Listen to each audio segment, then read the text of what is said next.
A very familiar text that I would like to talk about for a few moments is 2 Corinthians 12. 2 Corinthians chapter 12. Because Paul is struggling with something. We've been talking over the last few weeks from the subject, God, why are you killing me? Because sometimes you feel like God is not on your side. Instead of the great God that you know and love making things better and better, it seems the more you call on him, he seems to be letting them get worse and worse. Such was Paul's situation in 2 Corinthians chapter 12.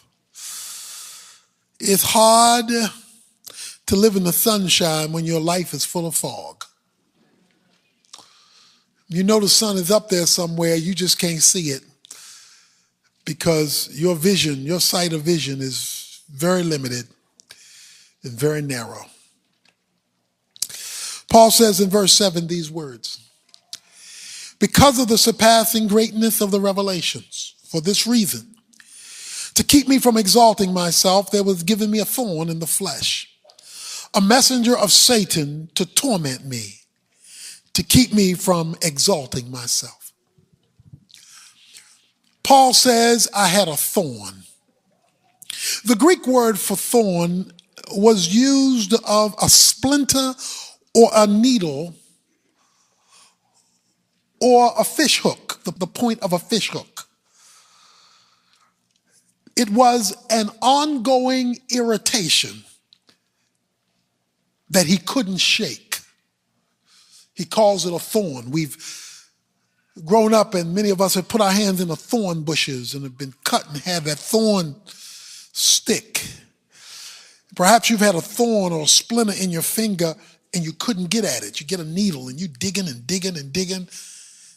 In fact, the more you try to get rid of it, the worse things get if you can't get rid of it. Because you're trying to get rid of it. You're trying to get rid of this thing, this situation, this pain, this needling, and it's driving you crazy.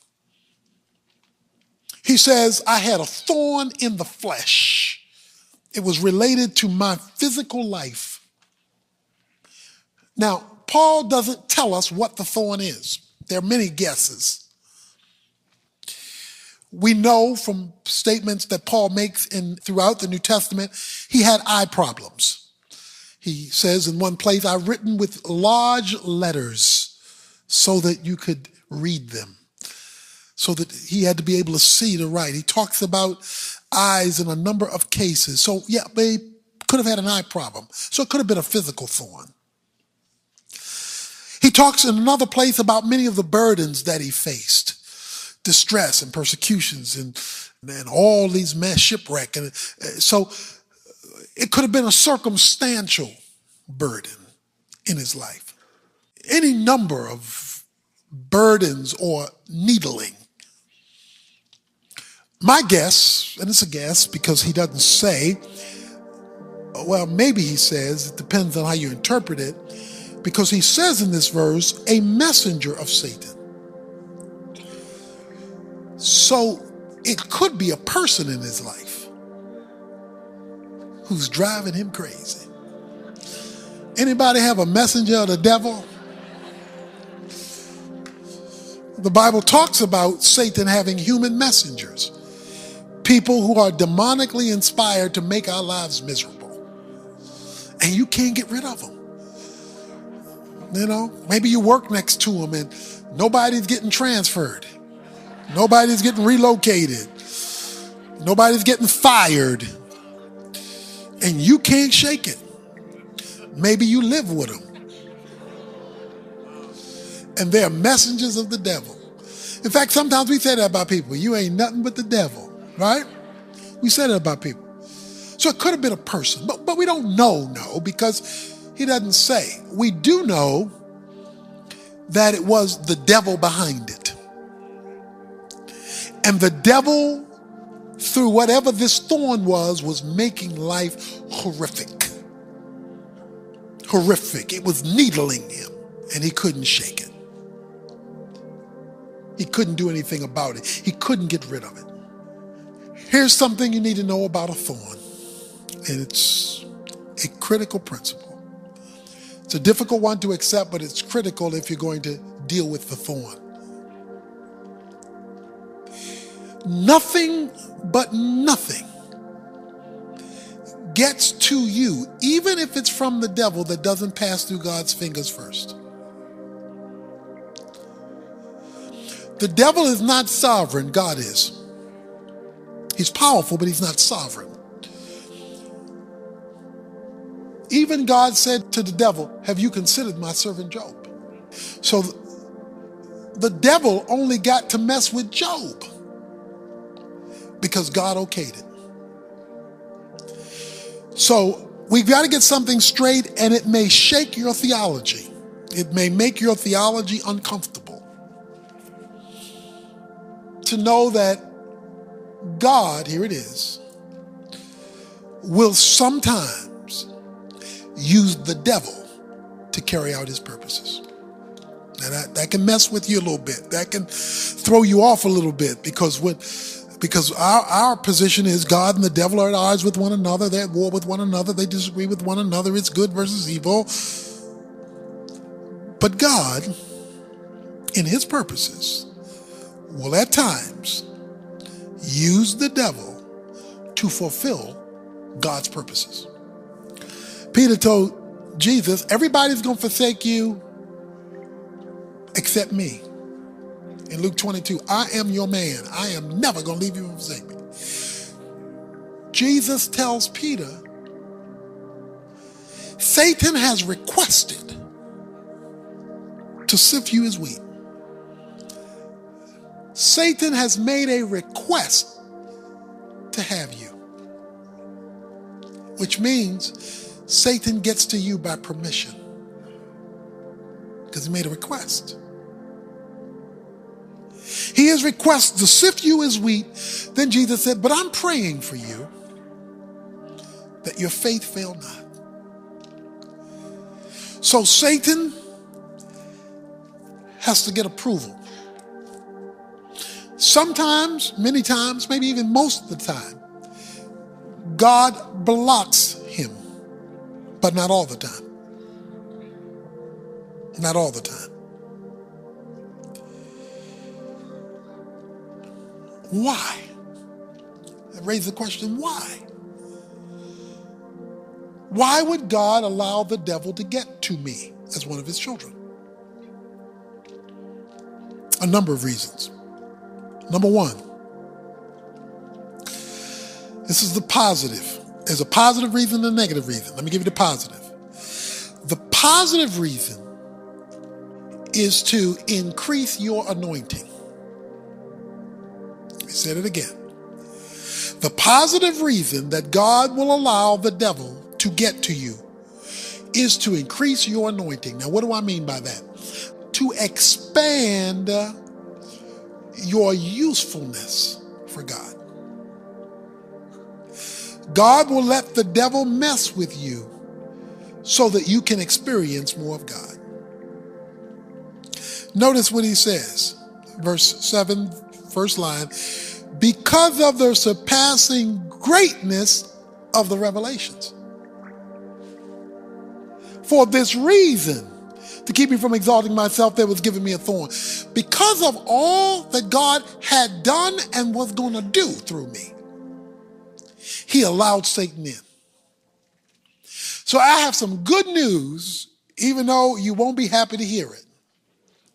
For those who have thorns, irritants, that you want to shake and you're trying to shake, but they won't go away. God has something special for you. I've got good news for you. Now you're feeling bad about it because it's a thorn, it's an irritant. But the good news is God has something special for you. If you read the first portion of chapter 12, Paul has been escorted into the third heaven to see things no other man has ever seen. He's the only man who has been escorted or translated to heaven who's been allowed to come back to earth to talk about it. He said, I saw things that are unlawful to utter. In other words, I can't even tell you what I saw. It would blow your mind, he says. I can't, I've been held in secret. It would be Paul who would author 13 books in the New Testament, the largest New Testament writer. It would be Paul who would pen the theology of the church, the book of Romans. It would be Paul who would be the master influencer of Christianity for the ages. God gave him a great revelation for a great purpose. So what I want you to do now in your thorn, if you happen to have one right now that you're dealing with, is I want you to know God has something special going on. The negative side of the thorn. To keep me from exalting myself. There was given me a thorn in the flesh, a messenger of Satan, to torment me. Ooh.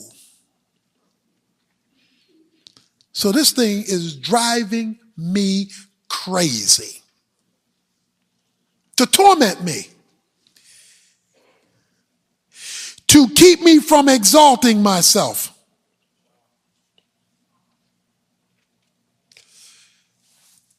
The other reason God gives a thorn is to correct an actual or potential sin in our lives. Here was the sin of pride. See, when you've been to the third heaven and you're the only one that's been there, you're the only one on earth who can talk in detail about what heaven is like. There is nobody but you. You are the man. You are the one. It's easy to get the big head if you're the only one. And he's the only one. Nobody can do that but him. That tells us that Paul either had the problem or had the propensity for the problem of pride. So God put something in his life to keep him humble. Something in his life as a reminder that his anointing, his calling, he was never to become boastful about. Something that when he was tempted to exalt himself would pull him right back down. God put a needle to burst the balloon. Because you blow a balloon up, it gets the big head. It gets inflated. God kept this needle in there to torment him, to bring him back down to earth. So that means he had it or had the propensity for it. It's not that he didn't pray about it, verse 8. Concerning this, I implored the Lord 3 times that it might leave me. Lord, get this off of me. Get me away from this person. Get me away from this situation.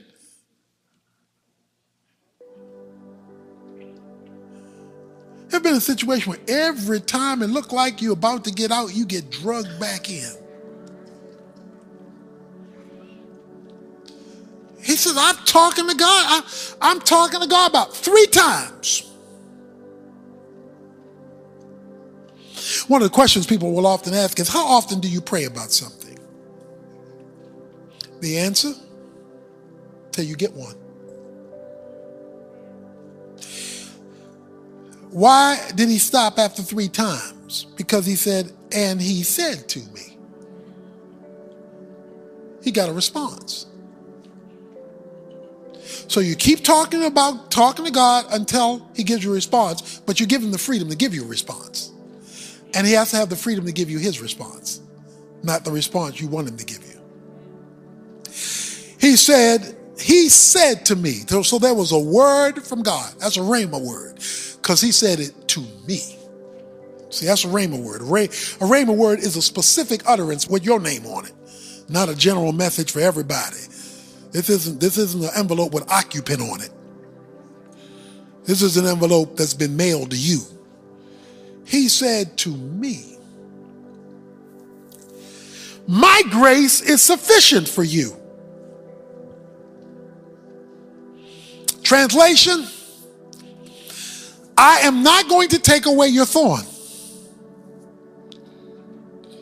But what I am going to do is give you something to handle the thorn that I'm not going to take away.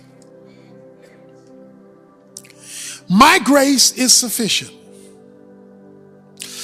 I don't want you to even turn to it now, but if you have not memorized 2 Corinthians 9:8, just make a note and memorize it.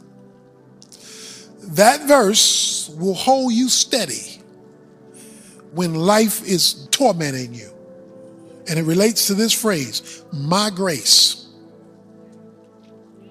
I have enough grace for you to handle this. His prayer was, get it off me. He said, get it off me. I pray that it might leave me. God's answer was, my grace is sufficient for this needle. But the good news is, it's because of the greater revelation. There's something bigger going on here than that you can't see right now. Well, what's this grace going to do? My power is perfected in weakness. I'm going to make you weaker, and I'm going to use the devil to do it. I'm going to use the devil to make you weaker so that you can see my power.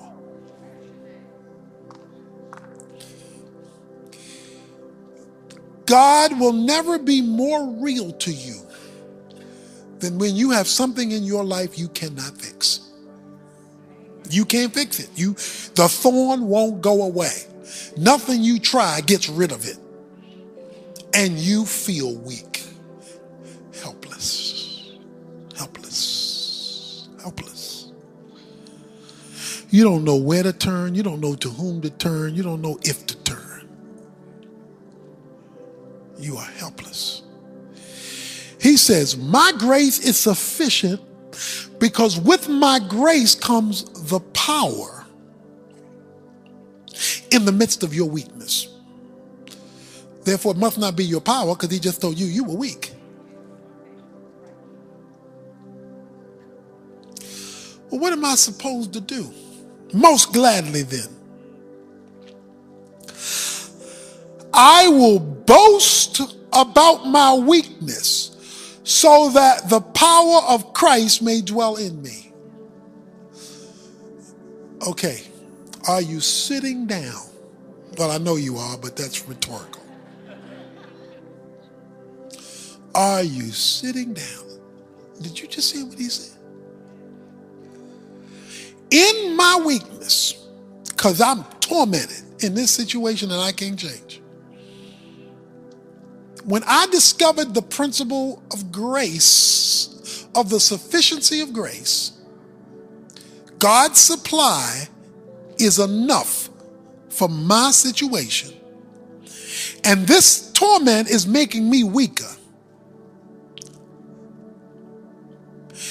God just said that his power is perfected or matured or developed when I'm weaker.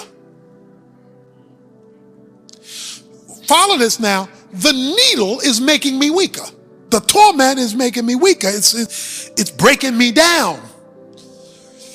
He says, well, in that brokenness, God is actually setting up a power plant.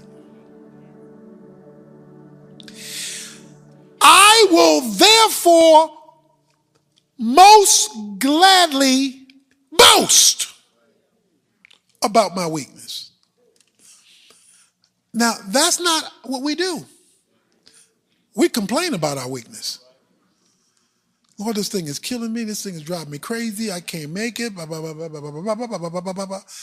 He said, I'm a brag about it. He says, if weak is how I get strong, since I want to be strong, I'm a brag about weak. Your weakness. See, we want to praise because it's all right. He says praise when it's all wrong. Notice the responsibility. He says, power is perfected in weakness. I would rather boast in my weakness so that the power of Christ may dwell in me. In other words, I have it, I want to experience it. And what's going to make what I have my experience? My boasting.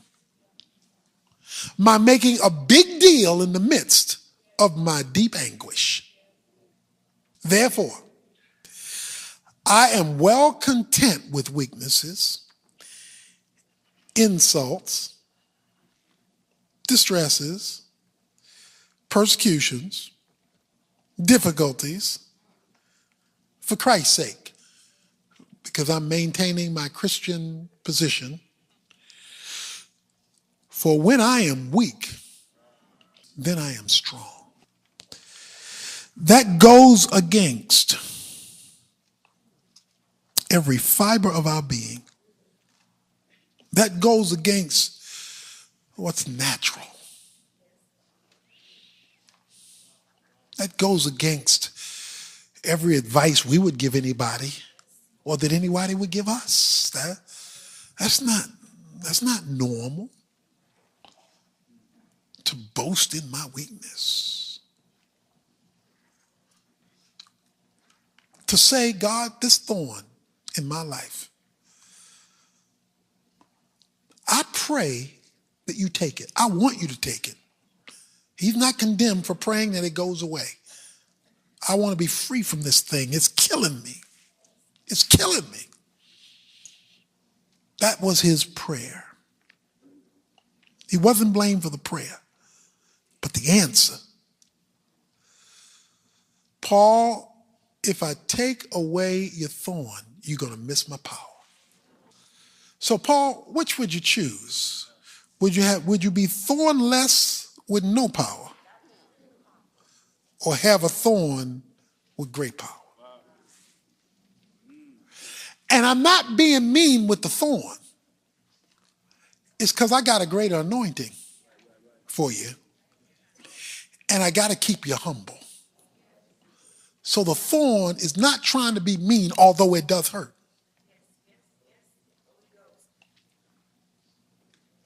When my son Anthony was small, and he had his first major asthma attack, and he needed a shot of epinephrine. And we took him to the doctor. And this is the first time he saw this long needle. And the doctor simply said to me, would you hold him down? Because as soon as he saw that needle coming, he went off. Because he was getting ready to get hit with a thorn, a needle. And I held him down, and he had one question as he screamed and hollered,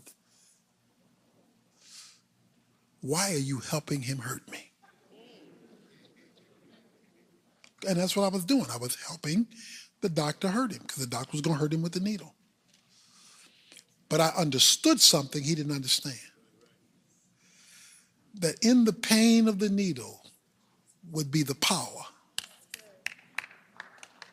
that he needed to face the issue that he was dealing with. While you're waiting for your change, and it's okay to wait for your change. It's okay to wait for